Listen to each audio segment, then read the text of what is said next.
Muy buenos días, hoy es martes 5 de mayo de 2026. Hoy el sol salió a las 7:08 de la mañana y se pone a las 9:15, 9:14. Hoy es San Hilario de Arles, del siglo V, obispo provenzal, que vivió como eremita en Lerins, trabajó con sus propias manos y predicó sin descanso hasta el final. Un hombre que gobernó su iglesia con la misma austeridad con que vivió su fe. El número del día es 6, que son las lanchas de la Guardia Revolucionaria destruidas por helicópteros Apache y Seahawk americanos en las primeras horas del Proyecto Libertad, que es el convoy de la historia que transita, el primer convoy de la historia que transita Hormuz bajo escolta americana. Es casi una batalla naval. En el teatro de operaciones a nivel internacional, Estados Unidos destruye 6 lanchas iraníes, como ya hemos dicho, en el primer convoy de Hormuz bajo escolta americana. El Proyecto Libertad comenzó ayer con 2 buques mercantes de bandera americana cruzando el estrecho. Helicópteros Apache y SH-60 Seahawk destruyeron 6 embarcaciones rápidas de la Guardia Revolucionaria que intentaron interceptar el convoy. Trump informó en Truth Social que también había derribado 7 botes, cifras que varían según la fuente, y un barco surcoreano fue el único dañado por fuego iraní.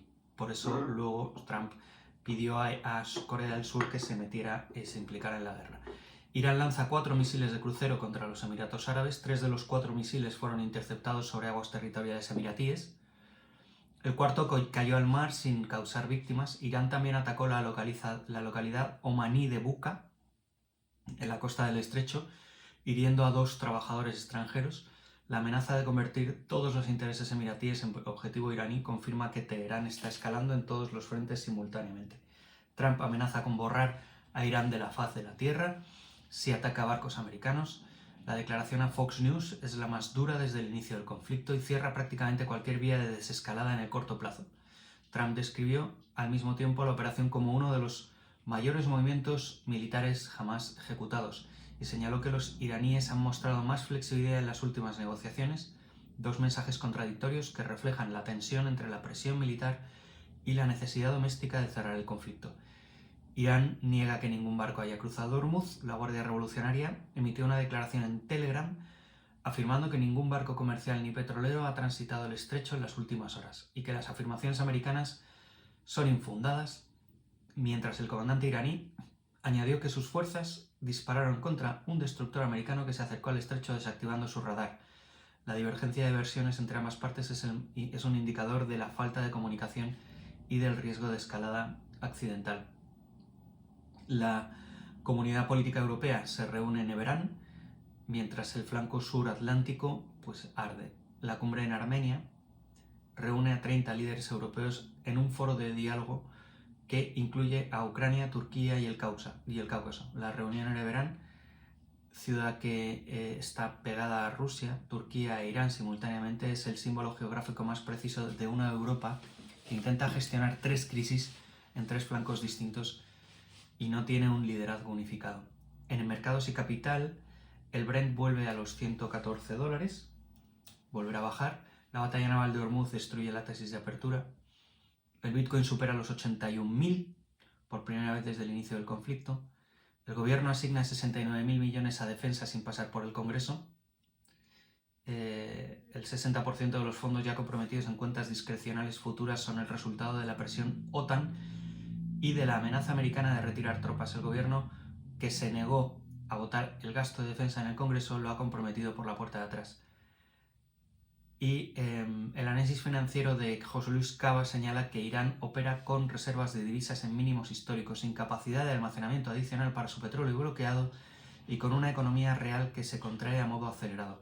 La flexibilidad de Trump detecta que en las negociaciones tiene una causa económica directa. Trump no puede sostener indefinidamente el coste del conflicto. Y José Luis Cárpatos dice que la caída del poder adquisitivo en las últimas décadas es una tesis de inversión potente.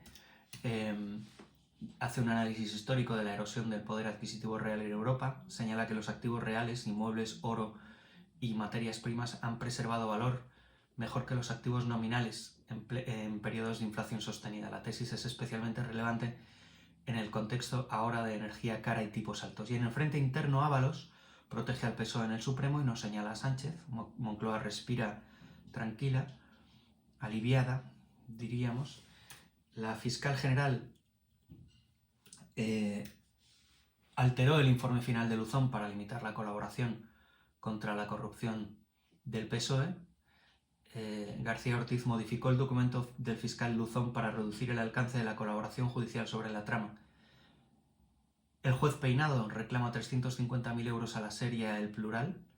La demanda por revelar la dirección de su segunda residencia es una acción legal que mezcla el derecho a la intimidad del magistrado con el interés periodístico sobre un juez que investiga a la esposa del presidente y la independencia de ese juez. Independientemente de su resultado, la noticia alimenta la narrativa de persecución que el gobierno ha construido alrededor del caso de Begoña Gómez. Y el debate electoral en Andalucía confirma que el PSOE va a las regionales sin relato propio. El PSOE y el resto de partidos, diría yo, porque ninguno tiene relato propio. El tronco de Montero, los cargos socialistas andaluces de su confianza, lo que Montero llama troncos, se vuelve contra ella. El PP explota la cercanía de la ex vicepresidenta con el debate, con Ábalos. El debate fue bronco, pero no cambió el equilibrio de las encuestas que dan a Moreno como favorito amplio. También hay que decir que el Partido Popular ignoró completamente a Vox en el debate. Putin celebra el Día de la Victoria con un desfile reducido bajo amenaza de drones ucranianos. El desfile del 9 de mayo es el más importante del calendario ruso y llega este año descafeinado, menos equipamiento pesado, más preocupación por la seguridad aérea en Moscú y la imagen de una celebración militar deslucida por la guerra que Putin mismo comenzó. Es el mejor resumen del estado del proyecto imperial ruso. Esto es todo por hoy. Tenéis en la sección privada un montón de cosas más que no puedo comentar.